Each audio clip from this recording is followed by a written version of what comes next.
Адамзатты адам қылған тәрбие демекші.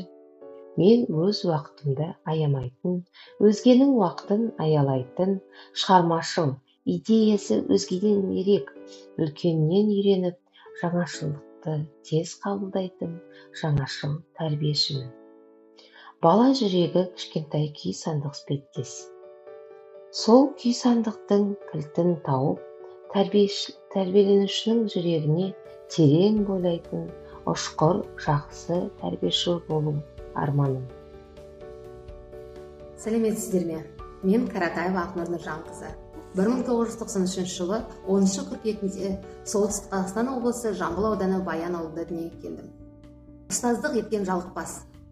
Тап-таза, парақ іспеттес бала санасына жақсы тәлім-тәрбие беру мақсатым болды. Осы үлкен ғажап әлемімізге жақсы ұрпақ тәрбиелеп, сапалы білім беруге үлес қосқым келді. Сол себепті Астана қаласының Астана жоғарғы оқу орнына бастауыш оқыту педагогикасы мен методикасының мамандығына түстім. Бұл оқуды жақсы тамамдап, нөмірі 58-ші мектеп гимназиясынан педагогикалық өмір жолымды бастадым. Алланың қалауымен тұрмысқа шығып, бала күтімінде болдым. 2022 жылы Қажымұқан ауылындағы Қошақан бөбекжайына тәрбиеші болып орналастым.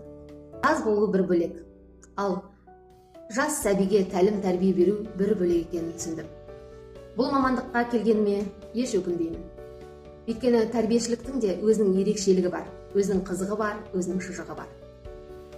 Бұл мамандықтың қызығына бата отырып, балалармен ойнап, оларға тәлім-тәрбие бере жүріп, жас сәбилердің жүректі елжіретіп жіберіп, өзіне баурап алатынын түсіндім.